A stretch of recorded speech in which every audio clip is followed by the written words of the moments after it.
couple weeks ago, there was a concert in Las Vegas. It was called the When We Were Young Festival. And it is a festival for all of my emo and punk rock and scene kids that grew up in the 90s and early 2000s. And a ton of these bands were playing records from like 20 years ago, which is really sad that it's already been 20, 25 years ago. Mm-hmm. So it got me thinking, Panic at the Disco is one of my favorite bands of all time.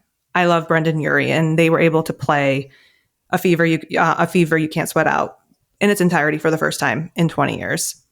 And one of the concerts that I always wanted to go attend was the Panic at the Disco Live in Denver concert that they did with Ryan Ross.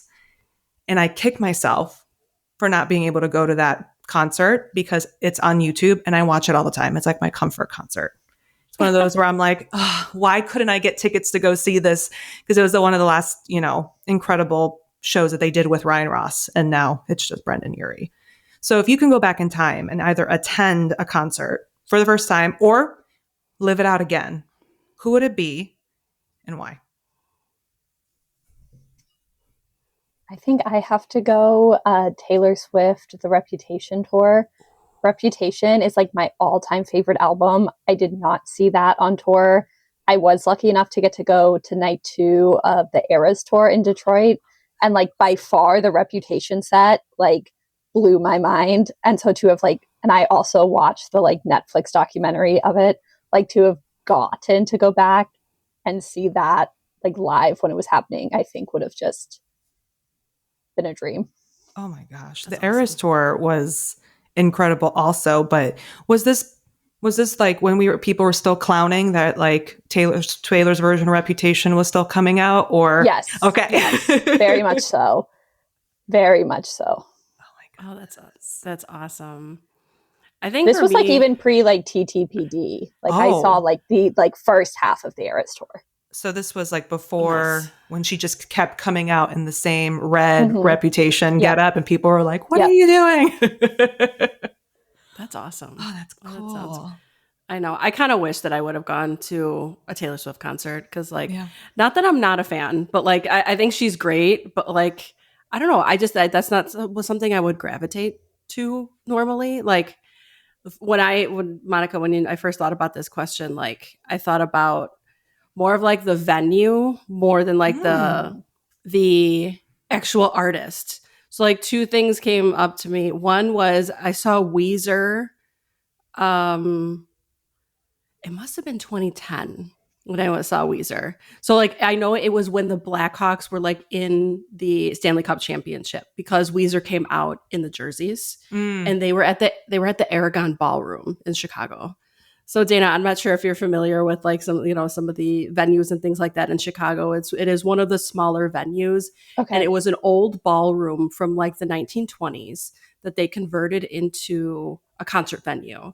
And it is like one of the coolest places that you've ever seen. And like they still have like the Art Deco and they keep it up and things like that. So like that was a really cool concert that I went to. Another one was like I went to a concert. I saw Imagine Dragons at the House of Blues. Okay. And like it was right when they had like they weren't like that famous yet, I don't think. But like awesome. Like again, another smaller venue, and like we were VIP too because we like knew people. I want to say that must have been 2012 when we did that. Wow. And yes, it was again one of the coolest things. Like they are fantastic live. So like just like those cool Chicago venues, it always comes back in my mind. Imagine Dragons was my number 1 artist on Spotify in 2016, 2017, and 2018, and all of my friends were just so confused by it. Like they were all like Taylor Swift or like Carrie Underwood or like towards the end of that time, like Ariana Grande, and I was like, Imagine Dragons. Imagine Dragons. Yeah, it was awesome. Like I said, it was a fantastic concert. They sound exactly like they do on the radio. Like there's no variation. And even like they put like cool twists to their songs too. Like, like the live performances and stuff. They were awesome. They're really, really cool. It's crazy to think like how these types of bands, like I've been listening to the same like 5 bands since like 2003, and I have not deviated from it. It's actually kind of sad. But now that like they're coming back for like their 25-year anniversary, their 30-year anniversary, right? Like I'm fighting people tooth and nail for tickets now for these artists that are now coming back out of retirement or whatever it might be. And the venues in Chicago, like they're not big enough to play like a United Center or Soldier Field, like a Taylor Swift. Like they're playing the smaller venues, which is like, 1,500, 2,000 people. And I'm sitting here like in the middle of my work day, because why do a pre-sale at a normal time? I'm literally at like, hey, I'm on my lunch break and I'm just sitting there fighting people for tickets. And I'm like, now I'm like, ugh. I remember seeing them with 100 people in a basement, like playing, right? Like, and now they're selling out arenas in 3.2 seconds. I'm like, right. Yeah. You're never going to get that experience like with like a smaller venue like that. And like now knowing like how big these guys are, like it's so cool. Oh yeah. Like so 5 cool that seconds like of summer we is did doing it. that. That's yeah. Like That's I'm not awesome. winning those tickets. That's not happening. Like I get it. Like I've been a Five Sauce fan from the inception, but I'm not fighting those people. I get it. It's fine. But I remember seeing them in like a not even 500 cap room when they were just starting off, when I think they were opening for One Direction at one point. Yeah. Like, wow. Yeah. Yep. That's amazing. It's just, amazing. I know. Yeah. Well, Oh, it is all what it is. right, If we only we can go back in time. yeah. Oh my God. And how quickly time goes by. Oh, I can't. Flies. It does. All right. So Monica, you want to get this started? Let's kick it off.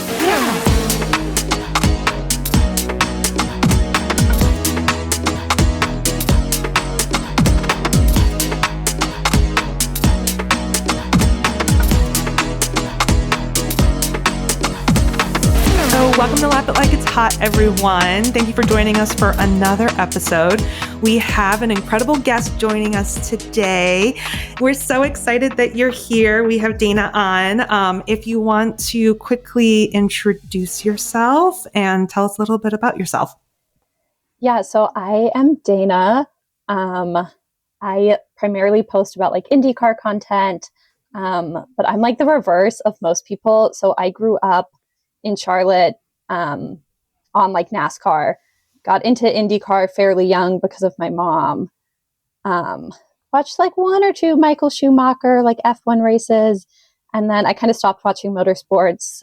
My roommate was really into Formula One and kept trying to convince me to watch it. And I was like, like I grew up on racing, like I've done my time, like I'm over it kind of thing. And then I introduced her to one of my college friends who also likes Formula One. And then they started talking about it without me. And I was like, well, now I feel left out. So I watched DTS and then I watched Formula One. And I was like, okay, this is good. But like, I remember liking what I grew up on a lot more. And so I like watched it. And now like, I'm still like barely watch Formula One. I'm like, I watch the show. I like kind of follow it, but like, I want to go back to American racing, like very into the like American series. Awesome. Very cool. So, so how did you like, then you got into IndyCar. So like, who are your favorite drivers? Like it could be past, present, current. Like I can see you have a Andretti t-shirt on, which I do. You stamp of approval by me. So Yes. I love that. So my family was always really into racing. My granddad was actually a national record holder in motorcycle drag race in the 60s and 70s. And so he was really into racing and he loved Mario. And then my mom loved Michael. So I remember like, it was always Andretti. There was never a choice. Yeah. My first driver who I remember pulling for was Brian Herta. No idea where that really came from, but during the Andretti Green one day I just like walked in and apparently announced that I was a fan of Mr. Brian. In little like 8-year-old Dana had to call everyone Mr. and Mrs. And that kind of stuck around forever. And then current favorite is Kyle Kirkwood. Okay. Still sticking probably with because the Andrettis, yeah. he has Brian as his strategist. I was going to say, yeah. I know it's a crazy It's all day. Brian all the time. Yeah. That's awesome. I know. Cool. So with the news out too, also with Marco retiring. Yes. I feel like that was kind of expected. I I think know. Monica, we had a conversation about this a while ago because the last few 500s they were kind of lackluster for Marco, right? And then this last one, I mean, he was like the second or third lap that Not he even. crashed. I think it was where it's yeah. It was bad. Right. I know it was bad. And I know he's got like he does the trucks, right? Like there's like a truck, I forgot what racing that he does with that, or He like had been doing the like Craftsman's Truck Series, but yes. he didn't do that very much this year. Yeah. Like he kind of, I feel like, really just did the 500 after his daughter was born. Yeah. So like, I feel like it now wasn't. he's a family man now. So I think his priorities have changed. I was like not surprised that it happened, but I was like shocked that it just like dropped. Like I like logged into Instagram and he had posted it like 2 minutes ago. Yeah. And I was just like not expecting to see this. At least this early. Like it's At least October. this time. Yeah. I know. Yeah. It's crazy. Which is interesting because then that could potentially open the door for other people, aka Colton, probably, to hopefully make an appearance at the 500, which would be super cool. So that's our hope that's going to happen, and that's mine too.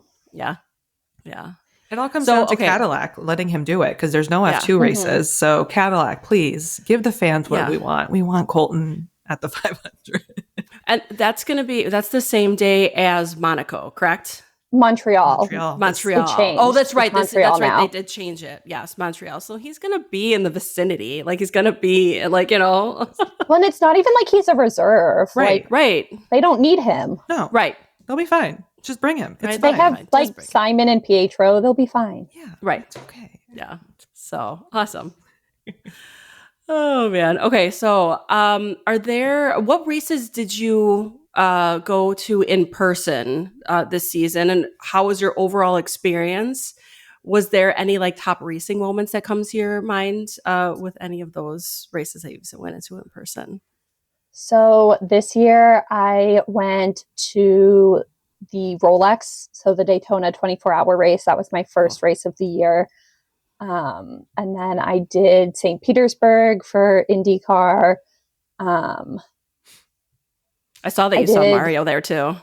Yes. That was actually like the first time I'd ever gone up to anyone like in the paddock. Like I'm not a picture person. Same. And you shot for the stars, man. So my friend who I was with like saw him and like grabbed my arm, and I could tell if I didn't that she was going to like forcibly take me. And I decided that was more embarrassing. But the funniest part was like he was on his little scooter as Mario is, and this like young kid stopped him to get an autograph, and he goes, "Yeah, 1 second, somebody hold my scooter." And like I just instinctually like stuck my arm out. So then I'm like holding his scooter while he signs his autograph. And then somehow I think that gave me the courage to be like, well, I just like kind of did you this favor holding your scooter. Right. Can I take a picture? And then he said, yeah. And then he like scootered off really fast. Love it. Oh my God, that's the best. Yeah, he's not one to stop for fans, I feel like. I think he's kind of over that. I think I see him stop a lot for like younger people or like older people wearing like vintage Mario stuff. Yeah. Yeah. I did the same thing. I'm very ballsy. I will go up to people and ask for pictures, and like I will dart my way to the front. Monica knows this. And I could tell in his face he was not happy that I did it. So I saw him at the 500, and he was like, I like came right behind this like interviewer, like there was like a official camera and everything, and I'm like, this is my chance. I am doing this or I'm not doing this. This is not happening. He didn't look too happy, but he smiled for my camera anyway, and that's all that matters. Exactly. So I was like, so I did St. Pete, and then I did my first Indy 500. So I did that. And then immediately after that, I did Detroit. And Detroit is an IndyCar IMSA doubleheader. So they're both there for the whole weekend. And then I did Nashville. And then I did the Charlotte Roval for NASCAR, but I just went to Trucks and Cup. Okay. I had other things to do because I have family in Charlotte. So I had like family plans during Xfinity. And I think that was everything. Awesome. Man, I need to go to more. It's quite a races. roster. Yeah. Yeah. This was kind of my like go big or go home year. I started grad school in September. And so I was kind of like, I'm not going to have as much free time once that starts. Like, this is my year to kind of like do it. Awesome. Very good. That's really cool. So when we're thinking about 2026, right, we have the new calendar, and now, hey, I'm in grad school. I might need to take a look at schedules a little bit more, closely. Are there any races in 26 where you're like, I don't care what's going on, I'm going, it doesn't matter? I know I'm doing the 500 again. Okay. Now that I've done it once, I like can't imagine not doing it. And then my roommate and I had already planned 4th of July weekend to do Mid-Ohio. Ooh, okay. But like my dream is to make it work to do Laguna, because being a Brian Herta fan, that has always been a dream race because that was a track he was really good at. It was a track Colton's really good at. But it always felt, well, not always. The last like 3 years, it's fallen on my busiest work weekend of the year. And so when they moved it back to being the finale, I was like, oh, like there's a chance. So that's the one that I'm kind of like holding out for. That's cool. And that's technically like their home race, isn't it? Like the Hertas in general, like that are from that area. So yes, that's pretty cool. Awesome. So then for the 2026 season, I know we don't have all the seats figured out, and we'll talk about that later in the session, but if you can do some predictions on Indy 500 winner and champion for 2026. And who you would want, even if it just completely out of, if you're just like Kyle Kirkwood all down. I was about to say, so like Kyle is who I would want to win the championship. I do think it's going to be Palou. Like, I just... Yeah. I can't see it going any other way at this date and time, but at some point it will. I just don't know if we're there yet. Right. Yeah. And then this one is a combination of I want and like I do think it could happen because it does tend to be like his best race, but like Marcus Ericsson, just like get that 500, that second win, get your like redemption that you feel like you need from 23. Yeah. And then you can like go retire in peace because I think it's inevitable that Dennis is coming into that seat. And I do have like a soft spot for Marcus. So I kind of want him to like have a high and then like be like, I have this really pretty wife and I'm going to go retire and hang out with her. Right. Just leave on that high. Absolutely. Yeah. Well, especially if you have Dennis Hauger literally like, granted, we don't know how he's going to be in a full Indy season, but how he dominated at Indy Next, like he's biting at Marcus's heels. Like, it's inevitable, right? And even with Louis at RLL, like that Andretti Indy Next to IndyCar pipeline is strong. So it's like very strong. You have to be doing. I mean, they still have like Lockheed. Oh yeah. I mean, like they have so much talent that like I feel like if he won another one, he'd happily be done. Then like I wouldn't have to have the heartbreak of him getting like booted when he didn't want, like that's the ideal scenario for me. Yeah. Makes sense. Yeah.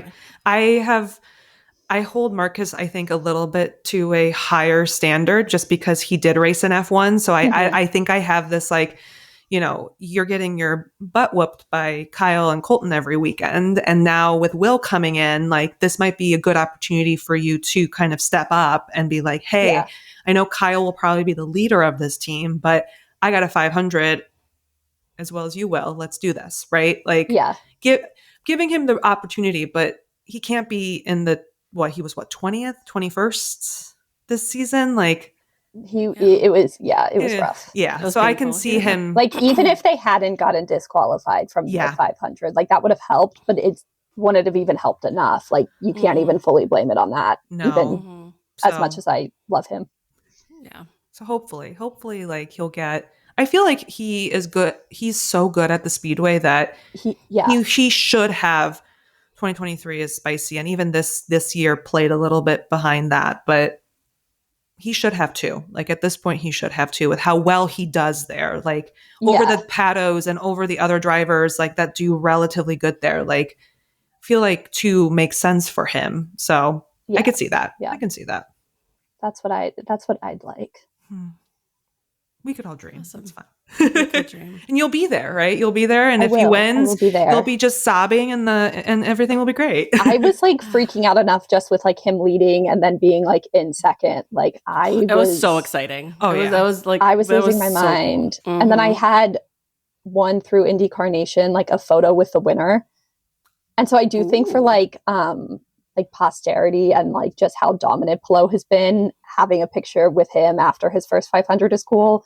But like I was losing my mind at like the idea of getting to take it with Marcus. Like, is this gonna like happen? sorry, Alex, but like I was really like, oh my God.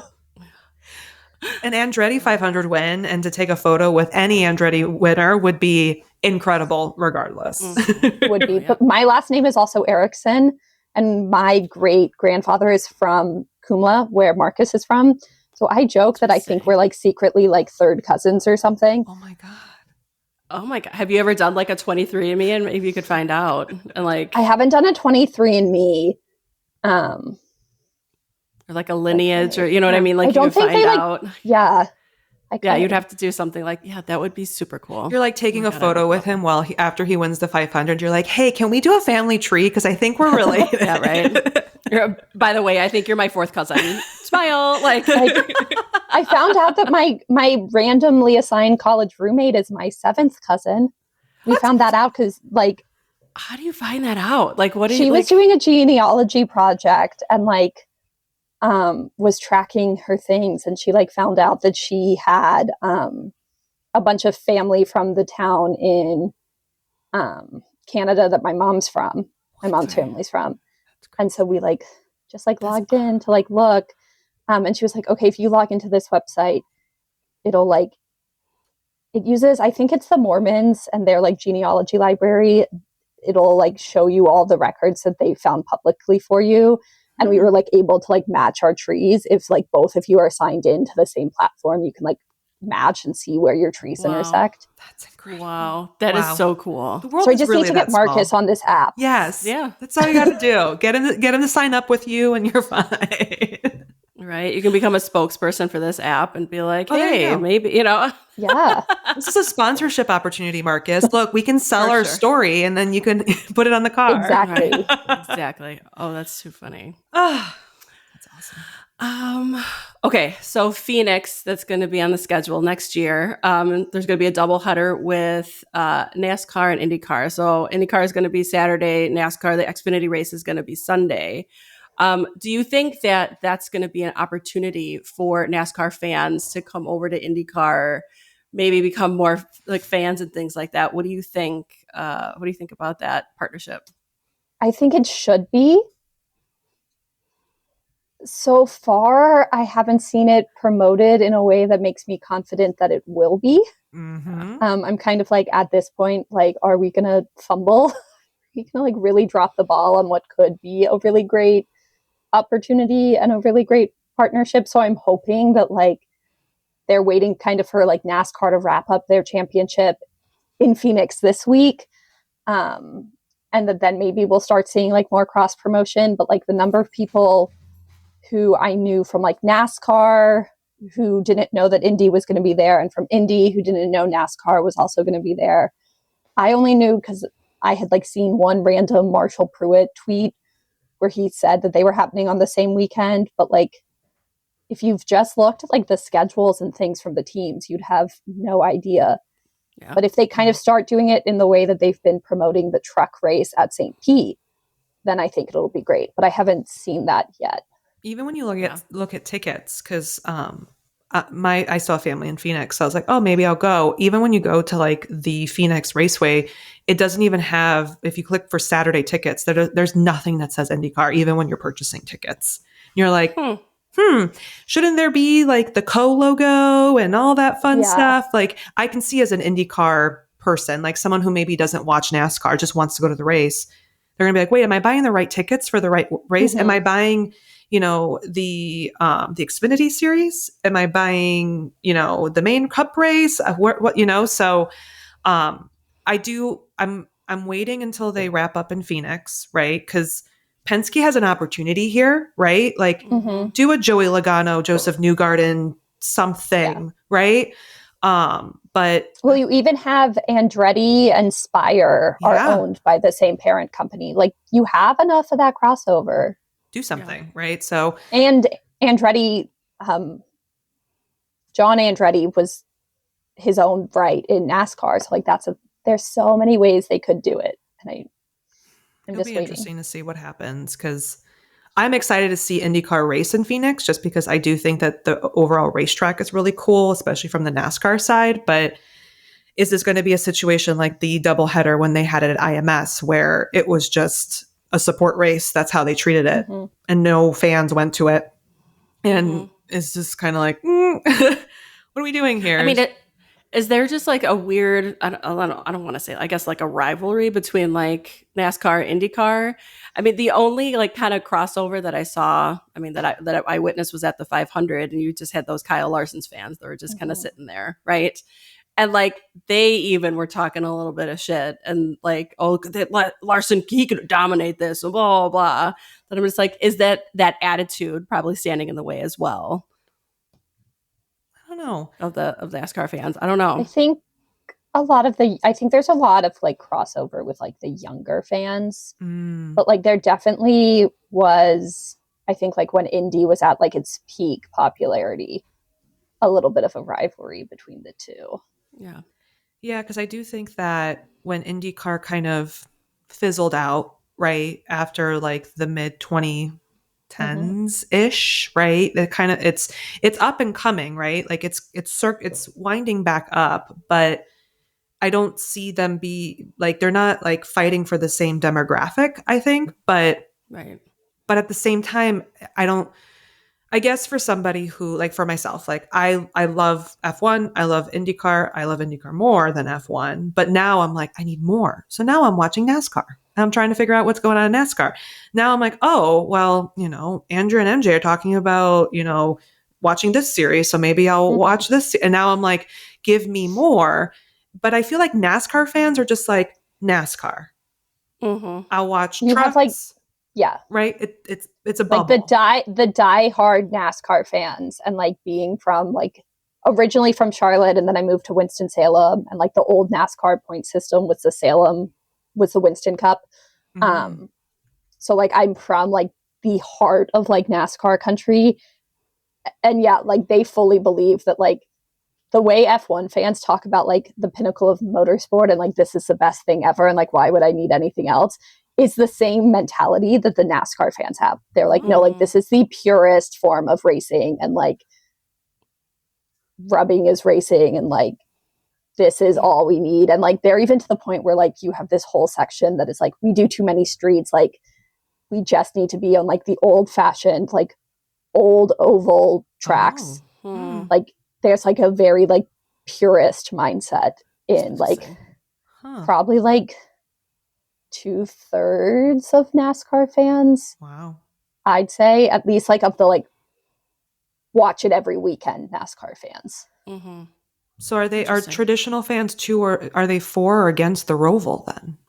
Oh, they hate the Roval. Okay. They hate the Roval. They think the Roval is an abomination. Oh my God. Okay. I was like, wait a minute. Well, it's technically a kind of an oval. No, but they okay. hate it. I love the Roval. I just think it's kind of fun. Yeah. But yeah, they do not like the Roval. Okay.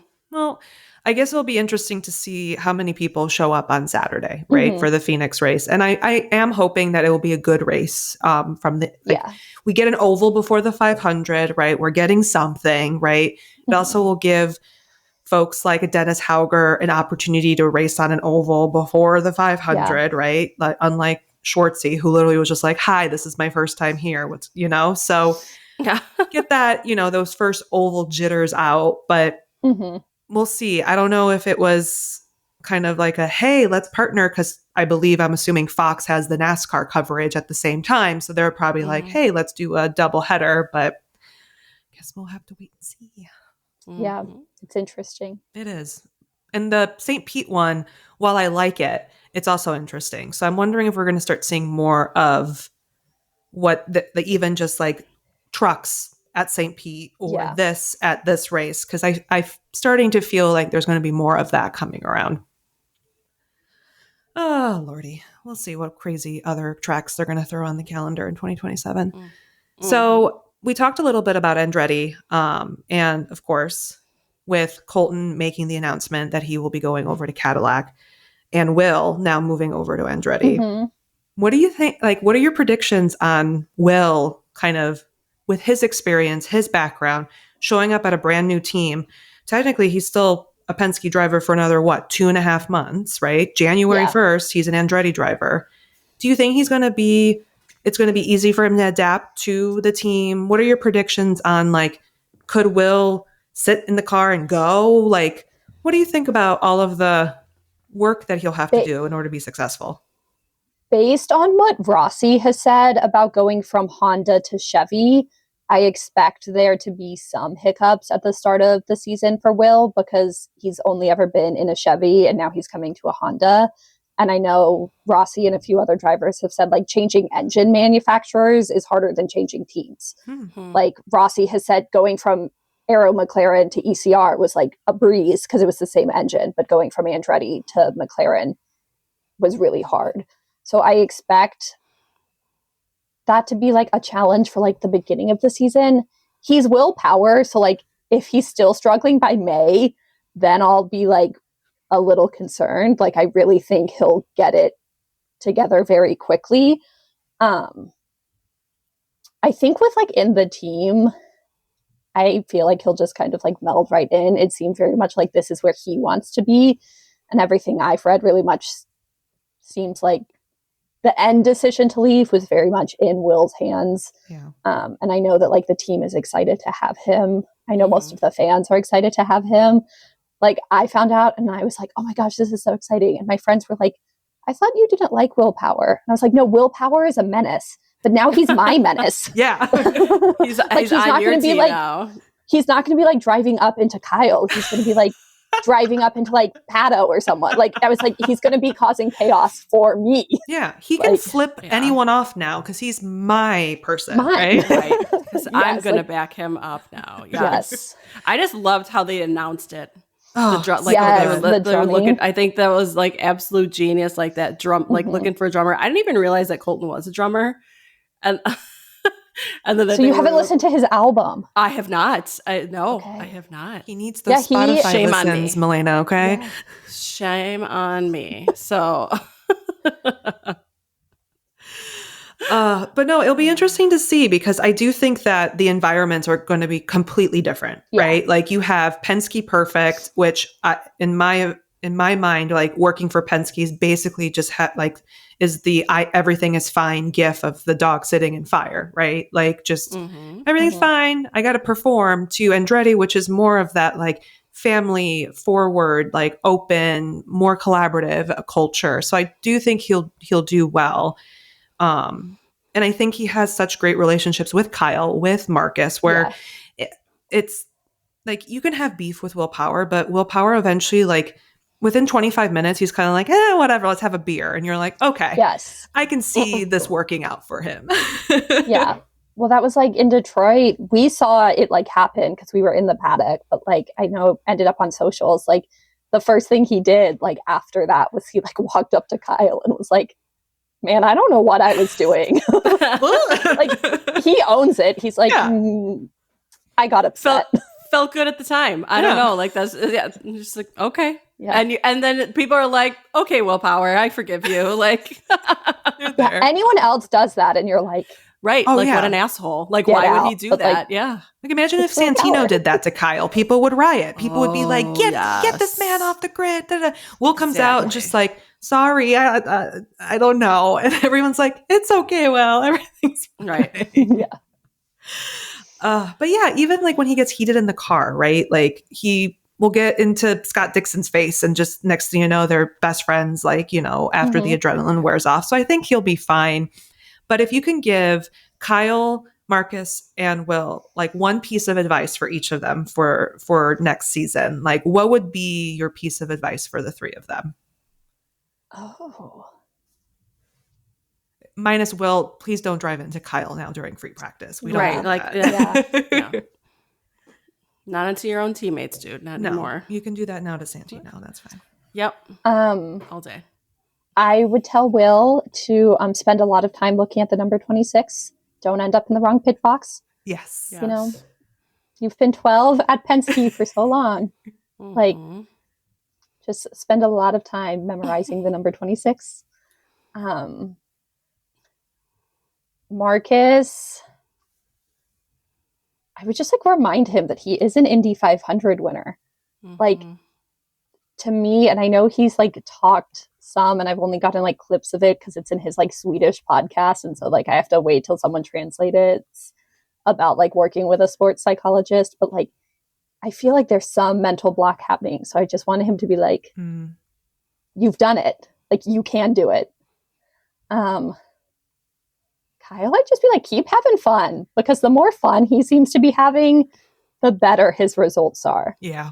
I feel like when he's just kind of like laid back and like enjoying himself, he like does really well. And then I feel like when he like starts to put the pressure on himself, like the beginning of this year, I think he didn't go in with expectations, and he was having a lot of fun and he was doing really well. And then I think from the outside perspective, at least, it looked like once it seemed like the championship was like potentially actually tangible, he just like got stiff. Yeah. So I just tell him to like keep having fun. Like, be loose. If it happens, it happens. If it doesn't, it doesn't, right? And I guess that's probably the hardest thing you could say to a race car driver, right? Oh, just for like, sure. Just don't worry about it. It'll be fine, right? I'm sure they'd be like, you try it. Yeah, get in the car. You try and get in this car and like not be overthinking. You try to race Alex fucking Palou. Like, it's fine, right? Like, so, but I could see that. I can definitely, he just needs to let loose, and Marcus just needs to remind himself that he made it to F1.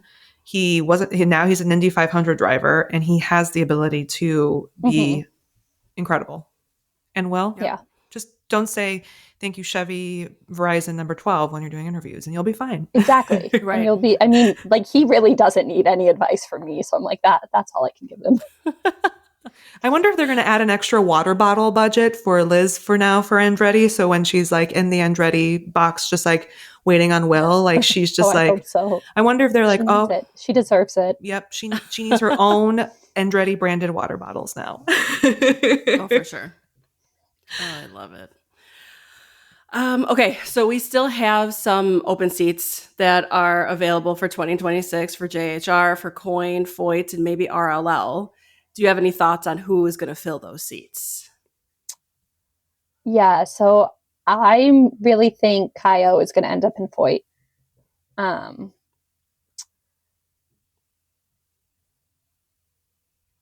I do think Mick could potentially end up in the RLL. That's seeming increasingly more likely. Yes. And then for the Coin, I really want to see Jacob Abel get a second shot. Yeah. I think he had the skill coming up the ladder. He didn't start racing until he was 15 or something crazy like that. I went back the other day and was looking. He only DNF'd 5 times, and 2 of those were mechanical. So only crashing out 3 times in your rookie season, that's not terrible. No. And you were in a car that was hard to drive and had 3 different race engineers. So I would love to see him get that redemption arc. I think,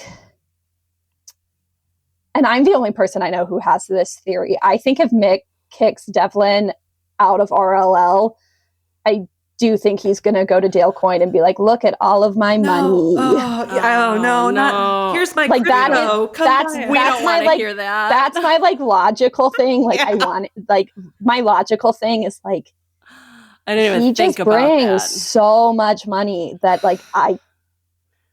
Coin it's hard for me to it's hard for me to picture that not meaning something. But maybe I'm wrong. Hopefully I'm wrong. Maybe Grosjean has some, I don't know. I don't know who else would have money, but well, Dale did say that he'd have both of his drivers in by Halloween. So he's got 2 days to tell us what's going on. I do wonder though if he was saying that and he was just so confident that they had Renus. Yeah, that's what I'm thinking. And then maybe. And then Renus was no. You don't pay me. Bye. Absolutely not. Yeah. Yeah. And it's still interesting that JHR, they have not confirmed their driver lineup yet. they've confirmed Renus, and like the paddock is saying Stingray, and even like MP is saying, yes, it's Stingray, but the team still hasn't stood saying, here's our 2026 lineup with Stingray and Renus, which I find very interesting too. I do think it's still Stingray, especially because MP said that like Stingray was at the announcement for Renus, like in the full team kit. And I'm like, that would be weird. Right. But like weirder things have happened in the sport. So like it wouldn't shock me. Unless they're saying like, does Devlin have more money than Stingray? Like are they really like are they waiting for the Mick coin? Are they waiting to see what happens with Prema? Are they going to try and poach one of those boys? Yeah. Well, yeah, I mean, I don't think Callum would go. I don't think Callum would go back there. But like, would they like try and poach Robert? I don't know. Who knows? I don't know. I know Robert doesn't seem like he wants to stay. He seems pretty unhappy in this IndyCar world. Yeah. I don't know. Nashville on stage with Waka Flocka. He seemed like he was having the time of his life. Listen, I'm not sure how I ended up front row to that, but he was having the time of his I had life. such FOMO. I was looking at your stories and I was like, 1, incredible. 2, this man is like, he got pole at the Indy 500 and he is happier right now on stage with Waka. Yes. Like, I'm like, well, and the funniest part was like, we ended up figuring out because like Callum wasn't there and it was advertised as a Prema party. So we were like, this is weird. We ended up finding out Louis had a sponsorship party. Robert had a Prema party. Oh, they both had events planned to celebrate winning Rookie of the Year because they didn't know who was going to do it. And so then Robert didn't win. So I'm like, you're coming into this like party that could have been your like celebratory moment. You lost and you're just having like the time of your life. Wait, this man invited Waka Flocka Flame for his Rookie of the Year celebration? Like, I want to party with this boy. This right. like this guy knows how to get down. He knows how to get exactly. But I was like Robert Schwartzman in a cowboy hat on a stage in Nashville with Waka Flocka Flame. I was like, you couldn't write this. Okay. Maybe he needed Nashville, a taste of Nashville, to understand that it's okay to live in the Midwest and race for IndyCar during the 6 months of the year. Because I get it. It is a struggle. And we've heard a lot of drivers from the F2 side. Like, I know, Marcus Armstrong even talked about it with his very short stint with Callum on their little mini podcast, right? What's it called? Side Pod, where Marcus was like, it's hard for me to even like find food that I was used to eating back in England here, right? Like and so I can see that transition being difficult, and I get it, right? Like, you're not living in Manhattan, you're not living in even like LA, right? You're in Indiana, right? It's a little bit different. It's not what you normally get to experience, the glitz and glam of the United States. So, but man, when I had such fun, I was like, I need to go to Nashville. Like, Nashville is definitely on my bucket list now, even though it's not the end of the year kind of like season ender, but I'm like, I want to see Will playing drums in a bar. And now I want to see what kind of other parties, because if Waka's coming, Schwartzy's got to beat that next year. Like, it has to. Yeah. Like, I don't know, maybe they just need their emotional support rappers. Like, Will has Flava Flav. Like, maybe they all just like, they just got to like collect them. Hey, because Connor now has, Tyson from the All-American Rejects, right? Yeah, like, they just need a rock star or it's a rapper. Quite a romance that has developed with them too. So. Oh yeah. Who knows? Who knows what kind of All-American Rejects money is out there? I don't know. We'll see if Connor can get some sort of sponsorship, but that might be tough. But I would love to see Connor at least do the 500 next year. Yeah. He has to. Like, he has to. He's the like hometown hero. Yeah. Right. So I know. We'll see. We'll see if Dale says anything on Halloween, or he'll be like, boo, nothing's happening. And then we'll just be like, all right, see you in February. And we'll see. Also, I think Prema is always going to be this question mark until we actually know what's going on. But rumors are Callum's talking to endurance teams again to go back into endurance. Schwartzy's probably doing the same thing because he has experience. I don't know if Ferrari would ever take him back. He's releasing his music. Yeah, he's got passion projects. Yeah, maybe he's going to take a Roman Grosjean gap year and just, who knows? Right. Like, and I I would rather give the extra coin seat to a Jacob Abel or a rookie or something versus giving it to Roman Grosjean. Like, I feel like he's had his moment. He's raced for some of the big teams. Like, going back to coin is like, do you really want that, my guy? Really? Right. Yeah. Yeah. No, I agree. So, yeah, because he was no, where was he? Mexico City. Like, I think he was doing something with F1 and like he was just like in the Haas garage celebrating with Ollie Behrman. And I'm like, what are you doing? Yeah. What are you doing? What is he doing? What are you doing, Roman? He's just the groupie, I feel like, is what he's become. So I guess we still have a silly season. Both of us are holding for Mick. Like, we would love to have Mick. I would love to have Mick. And not have Devlin. Like, we would love to not have him. So please, like, if he goes to coin, Dale, please don't fall for that trickery. Find someone else. All right. So as an avid crafter, you have seriously shown up to the track incredibly. Like, those jean jackets, like, I want all of them. Awesome. Like, every time I see them, I'm like, oh my gosh, what have been some of the most favorite pieces that you have made? And like, what's your process? Like, how do you plan the fits? And then you're like, do you go, all right, I want to wear this, so I have to make this. Like, how do you kind of do your race day fit packing planning kind of thing? My favorite that I've done actually wasn't even for me. So one of my last year, a group of my friends, we went to the Canadian Grand Prix for F1. And I painted everyone who was on that trip a jacket. So I did 5 jackets, actually 6, because I painted 2 for myself because I couldn't decide if I wanted a Williams one because I love Logan or a Alpine one because I love Pierre and Esteban, which I know is like a very contradictory thing to say, but I just really enjoy the 2 of them. But one of my friends, I painted Charles and Lando's. Oh, I saw it was that their one. 2023 helmet. So it was Lando's when it still had like the blue and like the little spiral. That's my favorite one that I've ever painted. Nice. I also did a Ferrari one for my roommate. It's when I learned that I could draw a horse. Because I was really like, this is so bad. I saw that on your Instagram and I'm like, I want one of those. I will pay whatever you want. And like, I will gladly wear that. So it actually started because I had like seen someone who was like selling custom jackets. And I was like, that's really cool. Like, I could get one. And then I like logged on and I like saw how much they were charging. And I was like, I could do this. Yeah. And then I did it. And I was like, okay, yes, I can do it. But also now I understand why you're charging that much. Yeah, because, it's a labor of love. Yeah. It is a lot of work. Yeah. That one's my favorite. And then as for the process, it's very just like random and it kind of depends. Like sometimes I'll know there's something I wanted to do. Like I'm very unserious about the things that I like design in like Photoshop and stuff. And so I knew that I wanted to take that like Charlie's Angel Andretti picture. And I knew I wanted to add cowboy hats to them. So like I knew I wanted to do that. And I knew I wanted to turn that into a t-shirt. So then like everything else kind of revolved around that. Other times I'm a big Fashion Pass girl. So sometimes it'll just be like, I'll just be scrolling Fashion Pass until I see something that I think would be like comfortable at the track. And then I'll like, but it really just kind of like, sometimes I'll see like on Pinterest or like someone else on like TikTok or Instagram an outfit that'll be like, I want to do something really similar to that.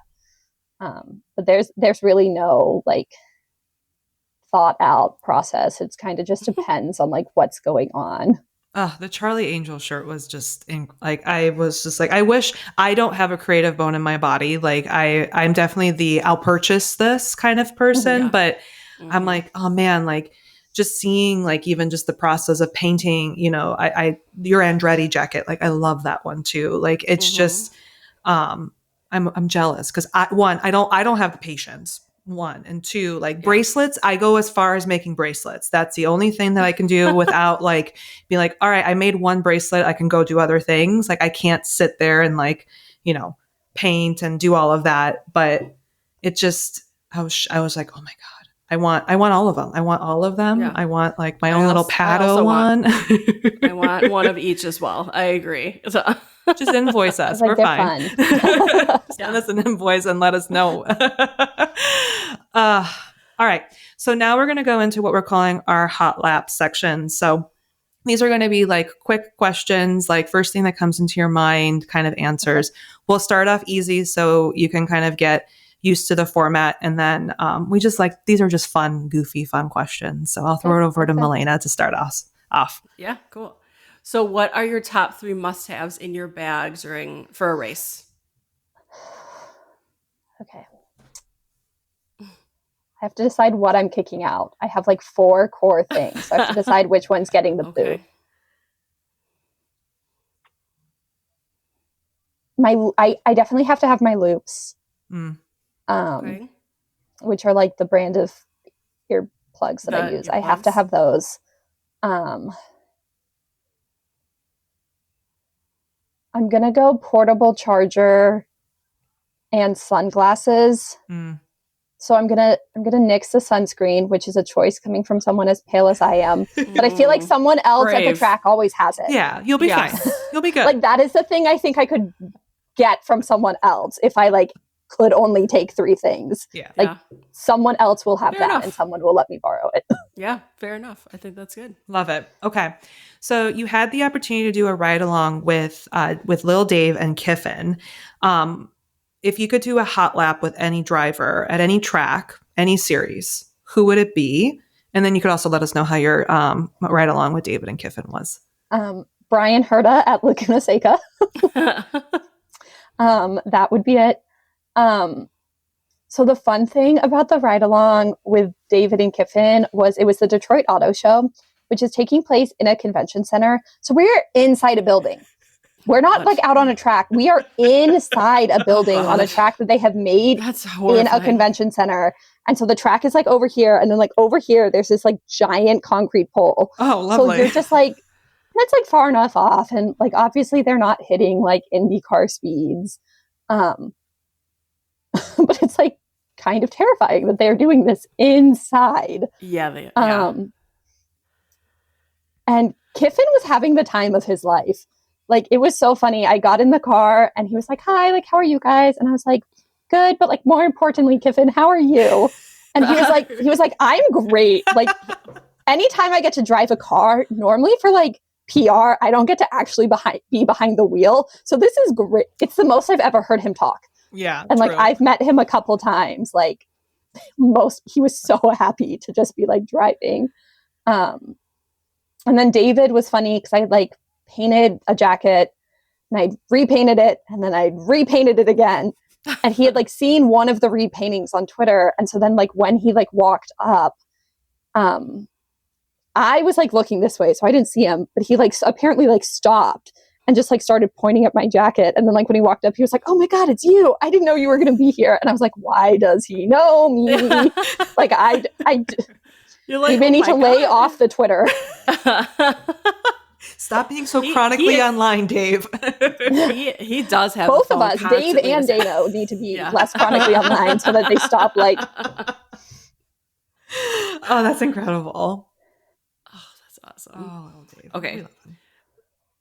I know, Lil Dave's best. If you could have your favorite drivers be made into a Funko Pop, which driver would it be? Okay, hang on. I have to go grab something. Oh my gosh. If you have It's been done before? You mean that? So they sell Mario Andretti Indy 500 Funko Pops. Oh. And I own one.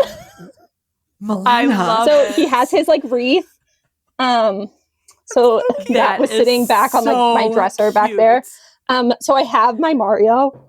And I love him so much. No way. That's awesome. I love it. Absolutely love it. I think if I could get another one, I think I'd want like Rainbow Warrior Jeff Gordon. that would be cool. I think I'd want that as a Funko Pop. I don't know, as much as I love Brian, I just don't think Funko Pops could like capture his essence. Like, because they're so like, I feel like, I don't know, I can't see him becoming this square. Yeah. I don't even think they'd be able to get his hair right, you know? Like I just don't think it would work. No. Oh, that's too funny. Oh my God, I can't believe they have a little Mario one. That is adorable. I can't believe you pulled that out, and we're just like, Yes. we were very on the nose. He can hang out with us the rest of the session. That's totally fine. For sure. For sure. Okay. So you mentioned earlier this year some of your dream sponsors for IndyCar. So we've pulled some of those sponsors and made a team. Okay. So you're going to have a 2-car team, and it is the Swig and Dutch Bros racing team. Okay. So which 2 drivers would you want to race for your Swig Dutch Bro racing team? And then if you could pick a livery or merch item that would come from this team, what would it be? Okay. I think it would have to be Renus because of Dutch Bros. Like I'm very on the nose with things. Makes sense to me. And then I think I might have even said this when I published it with Swig. I think you gotta have Scotty Mac, and then you have to do a Secret Lives of Mormon Wives livery and really lean into his love for reality TV. Yes.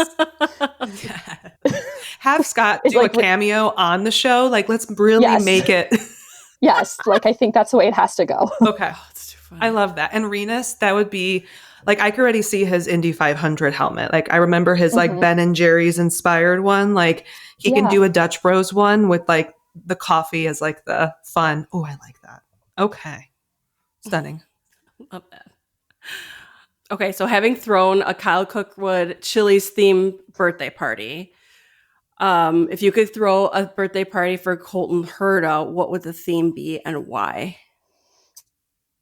I think the theme would have to be Who Let the Dogs Out, and it would have to be rescue pups. It would have to be in partnership with a local shelter. Oh, I love that. Oh, I love that. That would have to be it. Oh my God, they could have cute little bandanas and everything. Mm-hmm. I mean, Colton sells the cute little bandanas. I have sure does. I have one. I bought one for my dog. So, I know, but you could have one that has in the Who Let the Dogs Out font, and you can be Colton's. Okay, I think that would have to be it. So cute, stunning. Okay. So for Halloween one year, you dressed up as the Hate Cauldron. What are some IndyCar themed Halloween costumes that you would love to see fans dress up as this year? Also, the Hate Cauldron one was incredible. I loved the Hate Cauldron. That one was fun. I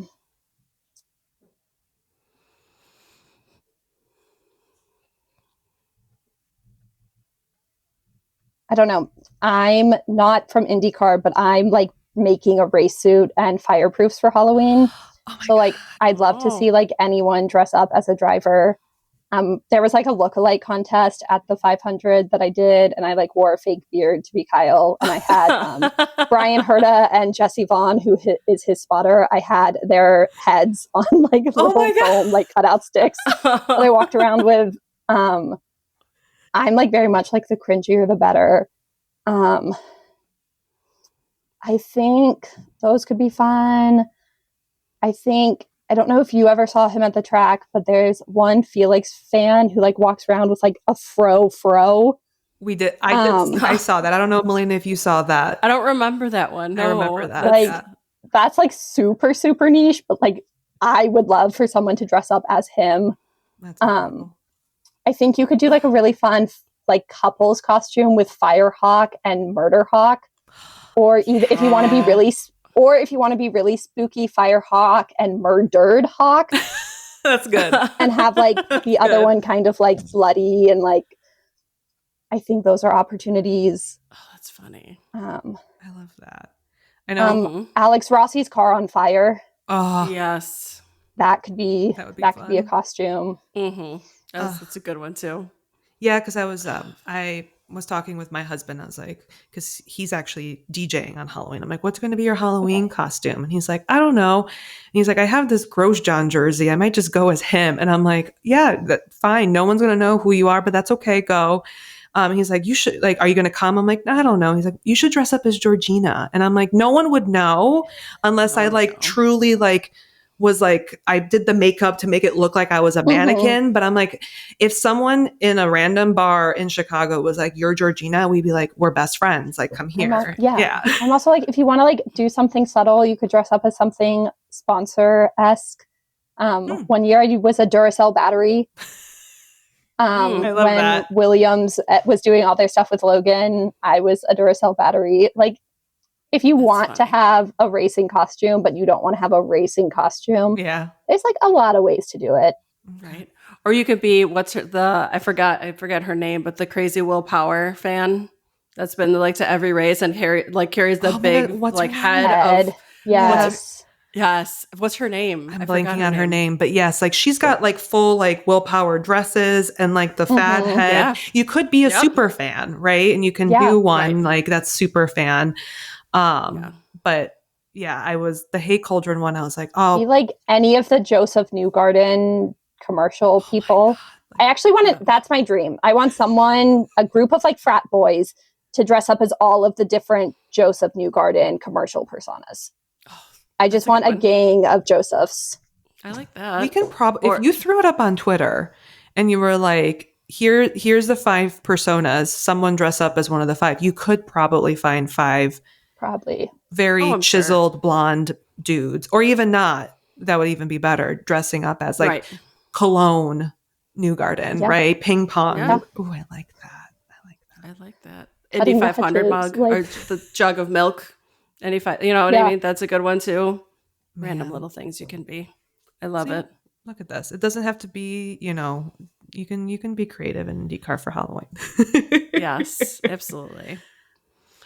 Okay, so Monica and I are compiling a that's what you call Music IndyCar 2025 album.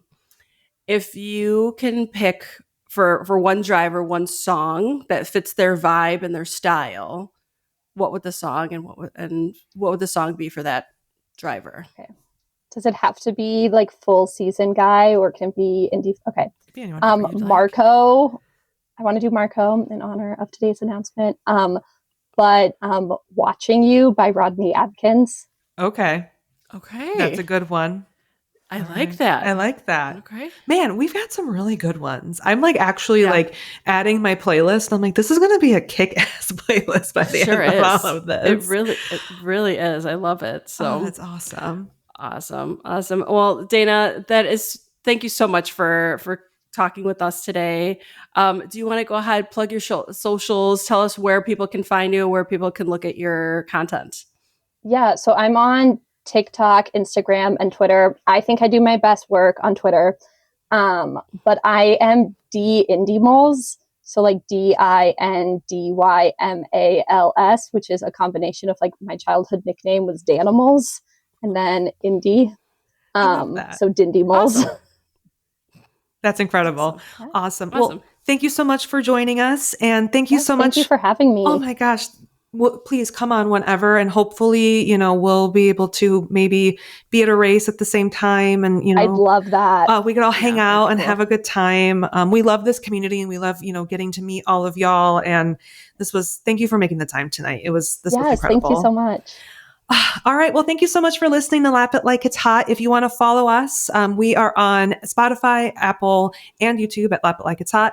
And on all the socials is Lap It Like It's Hot as well. And stay tuned to our next episode, and we'll hear from you guys soon. But thank you again for joining us, Dana. This was awesome. This was so much fun. All right. See you, everyone. Bye.